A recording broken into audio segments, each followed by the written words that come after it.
Jai Hind students, we are going to discuss about the early history of artificial intelligence.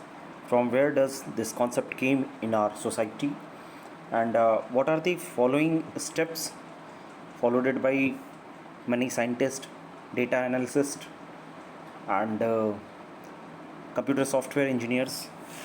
Those of persons, how they perform this activity, what they have done, so that at present scenario we are able to make this tremendous change in our technology which impacts our day to day life.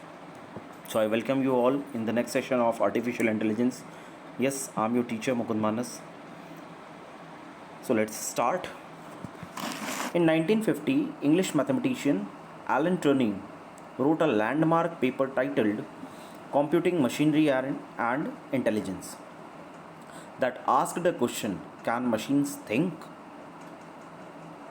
1950 में ये concept actually एक research paper में publish हुआ. उस paper का title आपके पास था computing machinery and intelligence, और उसमें एक चीज़ ये बड़ी जानदार पूछी गई थी, that can machine thinks. This was the initiation of the concept which give the idea of artificial intelligence and the future goes on. Further work came out of a 1956 workshop at Dartmouth sponsored by John McCarthy.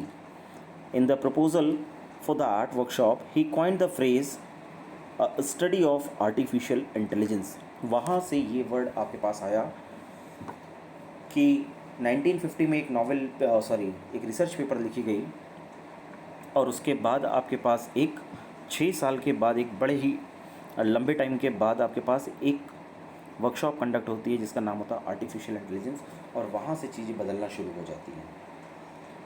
वहाँ से आपके पास फिर धीरे धीरे IBM का invention हुआ, IBM company बनी, और उसने जो है मदरबोर्ड्स बनाने शुरू करे. शुरू में आपका कैलकुलेटर एक टाइप का कंप्यूटर था जहाँ पर लोग इमेजिन नहीं कर सकते थे कि they can calculate up to the 24 table of 24. वो कैलकुलेट नहीं कर पा रहे थे कुछ लोग. वहाँ पर आपके पास एक ऐसी मशीन आई जिसमें आप बस बटन प्रेस करेंगे और मैथमेटिकल ऑपरेशन जो भी आपको करना है, इधर you want to do addition, multiplication, subtraction and division, आपको वो करना हो, आपके खेल मिनटों में हो जाते थे. लेकिन ज़रा सोचिए कि एक टाइम वो भी रहा होगा जब इस तरह की मशीन बनाने के लिए सोचना पड़ा होगा, लोगों ने कितनी हंसी उड़ाई होगी. So this was the starting step, you can call it as a baby step. लेकिन चीज़ें आगे बढ़ी, लोगों ने समझा, जाना, और आज हमारे टाइम में कैलकुलेटर है and it's a very common thing. और वो धीरे धीरे केवल क्लरिकल काम के लिए रह जा रहा है. मैथमेटिक्स के लिए आप फिर साइंटिफिक कैलकुलेटर पर आ रहे हैं. What do you mean by the scientific calculator? So अभी आप छोटे हैं, लेकिन जैसे जैसे बड़े होंगे तो आपको पता चलेगा कि साइन का फंक्शन होता है, कोसाइन का फंक्शन होता है, एंगल्स और रेडियंस में बात होती है, डिग्री रेडियन में बात होती है. तो इन चीज़ों को कैच करने के लिए, इन चीज़ों को समझने के लिए इनके ग्राफ बनाने पड़ते हैं, और उनके डिफरेंट वेरिएबल्स पर डिफरेंट वैल्यूज़ वो देते हैं. तो जैसा हम लोग आज सोच रहे हैं आर्टिफिशियल इंटेलिजेंस के बारे में, इट माइट बी पॉसिबिलिटी कि आज से आने वाले 50 साल बाद, आज हमारे पास उड़ने वाली गाड़ियाँ तो बनी गई हैं, लेकिन हमारे पास क्या पता कि आर्टिफिशियल इंटेलिजेंस किसी एक नए टेक्नोलॉजी के रूप में हो और हम और आप उसको ना समझ पाएँ. ठीक. सो this was the early history. Now the rise of artificial intelligence, how does it rise? तो राइज के लिए फिर वो स्टेप्स आपके आगे बढ़े और चीज़ें धीरे धीरे असेंबल होनी शुरू हुई. फिर आपने एक कॉन्सेप्ट से दूसरे कॉन्सेप्ट पे सीखा. सबसे पहले लैंग्वेज आई C, फिर उसके बाद आई C++.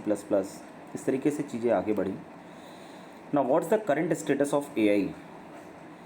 Artificial intelligence have taken many shapes and forms over the recent years.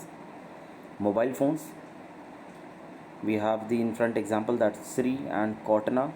Video game characters, GPS voice recognition, robotics. And इस पूरे गेम में आपके पास 3-4 कंट्रीज़ हैं जो बहुत आगे हैं. One of them is USA, United States of America. Second one is Japan. Third is China.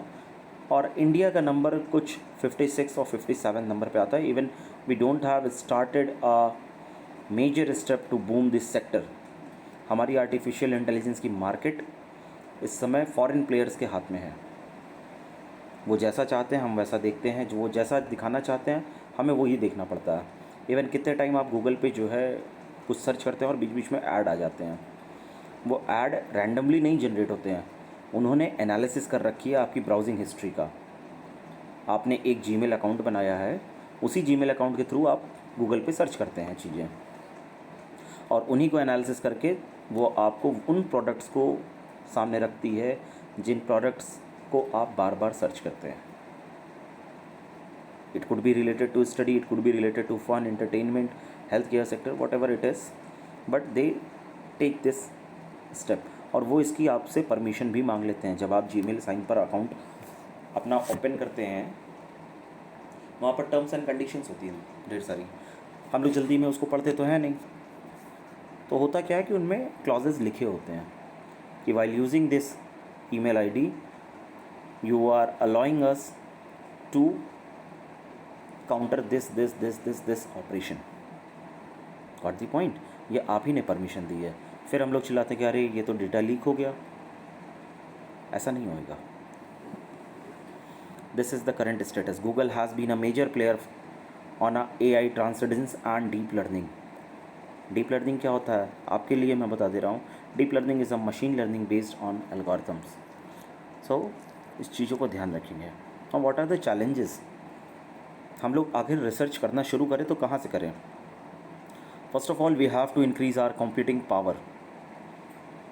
India आज भी अपना सुपर कंप्यूटर बना रहा है, but it is not up to the that level कि USA की एक प्राइवेट फर्म की कंपनी जिसका नाम गूगल है, हम उनके सुपर कंप्यूटर को भी मात दे सकें ना, हमारे पास नहीं है।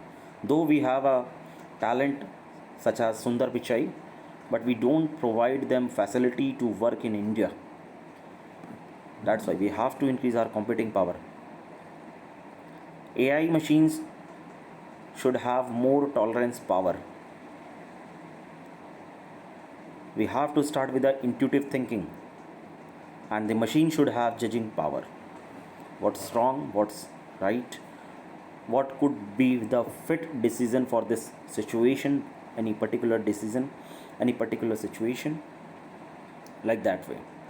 So these are the challenges. तो अभी तक हम लोगों ने काफ़ी सारी बातें की, लेकिन अब मेन बात यह आती है कि what will be the future of AI। जैसे हम लोग इंसान थे, धीरे धीरे करते हुए हम लोग आज इस हालात में हुए कि हम लोग अपने दो पैर से चल सकते हैं।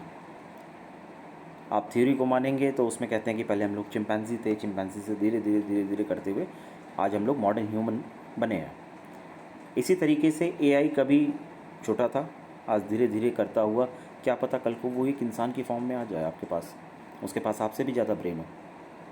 AI and the future of humankind.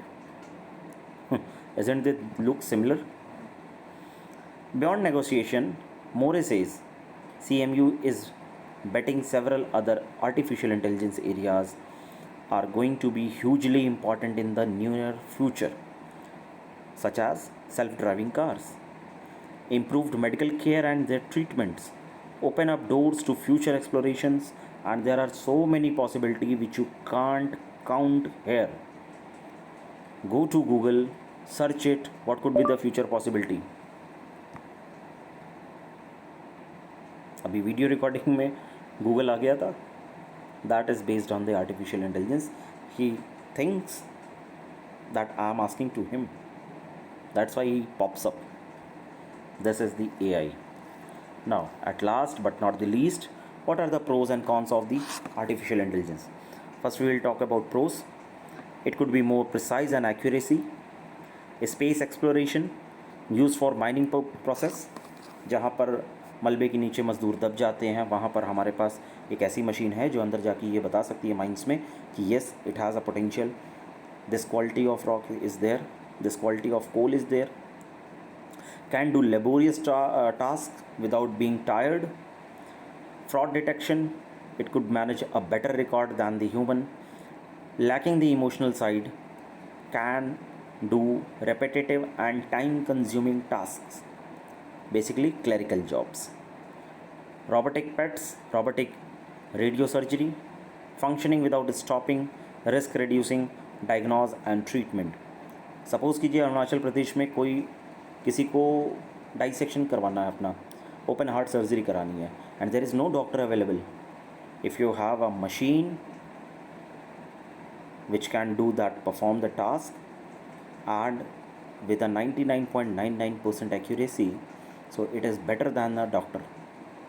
But there are some cons also.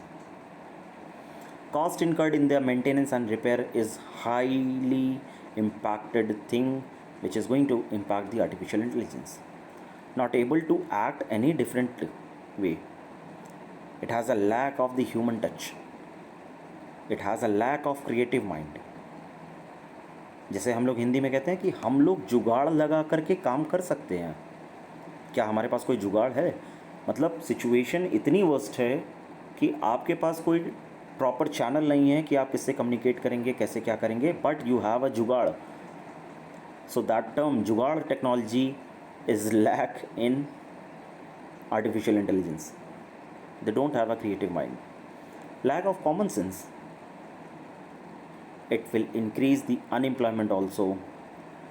Abilities of human may diminish, क्योंकि इंसानों में एक फितरत है कि जिनका दिमाग नहीं काम कर रहा है वो धीरे धीरे बंद होने लगता है. आप लोग 2 साल से कोरोना में घरों में बैठे हुए हैं. आपके ऊपर जो थोड़ा बहुत प्रेशर भी था स्कूल का वो भी ख़त्म हो चुका है. आप टाइमली होमवर्क नहीं सबमिट कर रहे हैं, आप टाइमली टास्क नहीं कर रहे हैं, इन्वॉल्व नहीं हो रहे हैं, टीम वर्क नहीं सीख रहे हैं, घर में रह कर अपनी तरफ से बोर हो जा रहे हैं. Some students are going to the depression also.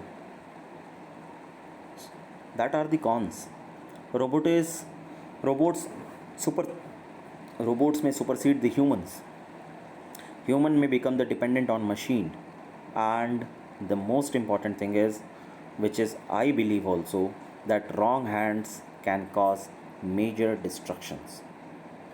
Suppose artificial technology gets into the hand of any terrorist organization. What will be the outcome? Nobody knows.